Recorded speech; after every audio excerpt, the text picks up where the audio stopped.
сіздерге әдеттегідей мен Құралай Орынбасарова. Бүгінгі видеоблогта біз сіздермен бірге мынандай әдемі әрі дәмді сникерс тортын әзірлейтін боламыз. Ендеше арнадан алыстамаңыз.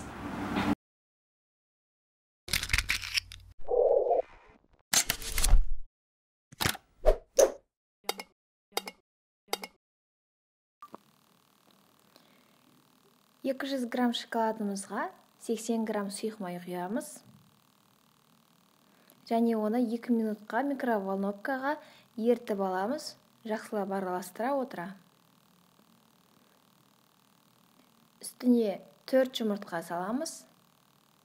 Және құрметті менің оқырмандарым, көрермендерім, ертең біздің арнада байқау болмақ. Байқаудың шарттары қандай болғанын қалайтын едіңіздер, сол туралы қысқаша жазсаңыздар жақсы болар еді. Байқаудың өту себебі біздің арнамызда 25 мың адам, соның құрметіне бізде байқау. Және венчиктің көмегімен жақсылап араластырып аламыз. Жақсылап араластырып болғаннан кейін кеңдеу ыдысымызға шоколад араласқан смесімізді салып аламыз. 150 грамм қант саламыз, жақсылап араластырамыз.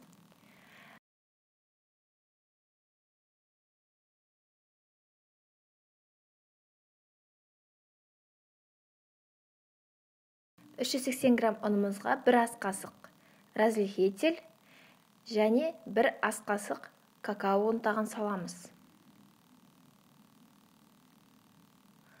Оны біз ұн илегіштің көмегі арқылы қамырымызға илеп салып отыратын боламыз.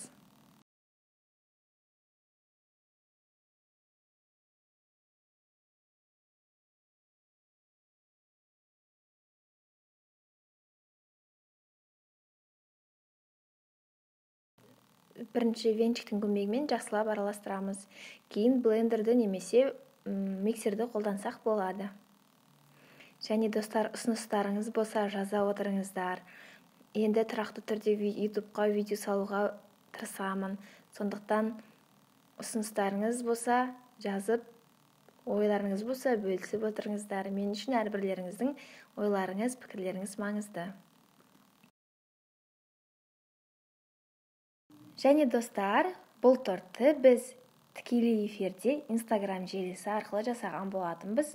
Сіздер де тікелей эфирде тортты жасалу жолдарын көргіңіз келсе, менің Instagram'ыма жазылсаңыздар болады. Пергамент қағазына біз өзіміздің формамызды қойып аламыз. Мен форманы прищепкамен қыстырып қойдым, шыжып кетпес үшін. Және де айта кететін жайт, менің прищепкам ол тағамдық, яғни жаңадан алған кезден бастап мен оны тек қана ас бөлмесінде приправалардың басын қыстырып қоюға соған қолданып жүрген қыстырғышым. Біз қамырды теңдей 3 бөлікке бөліп, бөлек-бөлек пісіріп алатын боламыз. Қамырымызды формамызға лопатканың көмегімен жақсылап біркелкі етіп жағып шығамыз. Және де достар, қызықты идеяларыңыз, ұсыныстарыңыз болса, міндетті түрде пікірге қалдырамыз, пікір жазамыз. Мен барлықтарыңыздың пікірлеріңізді оқимын. Мен үшін әрбірлеріңіздің пікірлеріңіз маңызды.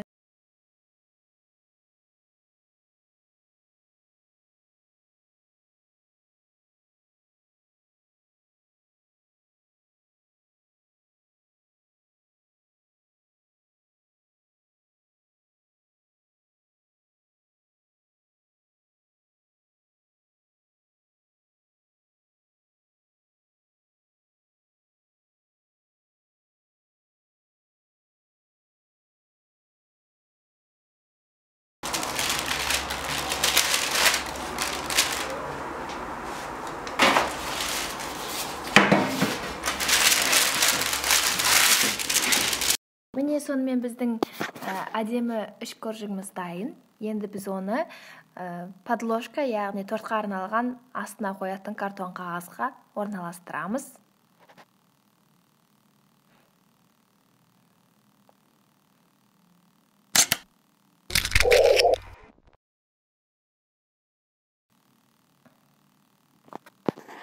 Енді ішіне салуға арналған салма, яғни кремге кірісеміз.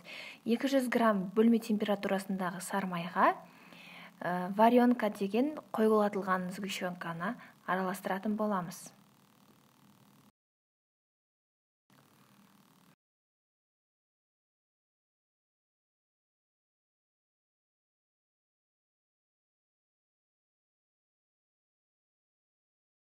Және біз бұл смесімізге 100 грамм шамасында жаңғақ қосатын боламыз. Жаңғақ менде алдын ала ұнтақталған жаңғақ.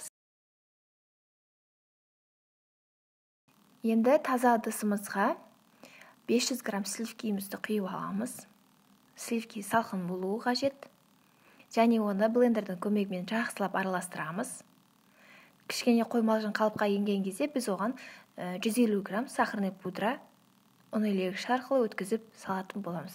Және де оны тағы да жақсылап миксерлейміз.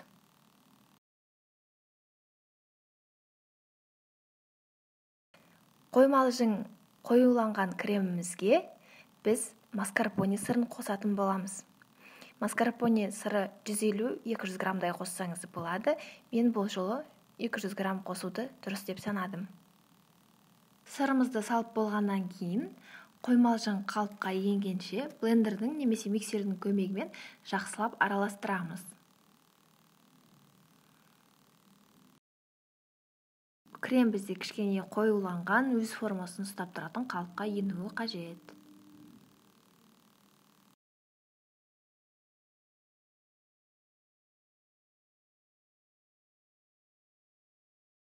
Біз темір форманың көмегімен тортымыздың размерлерін бір размерге келтіріп жақсылап дөңгелетіп кесіп аламыз. Бисквитімізді қойып, орналастырып, оның үстіне кремімізді жағамыз.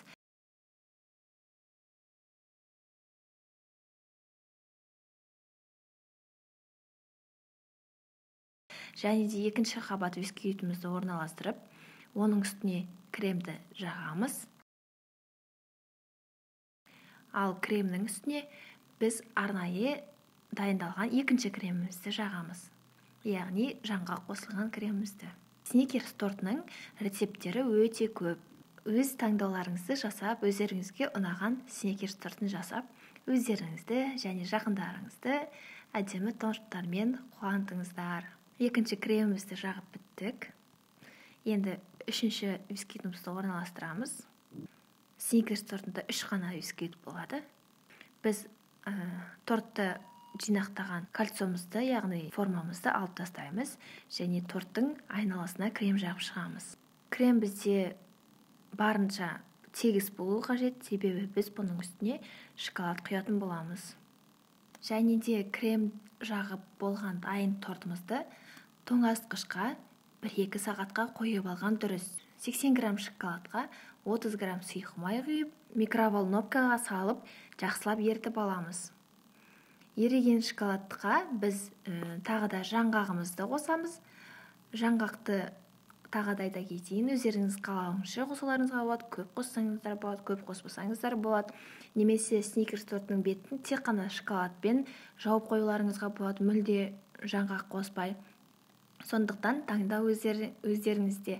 Жылы температурадағы шоколадты смесімізді торттың бетіне құямыз және үстіне айналасына бір келкі етіп жағып шығамыз.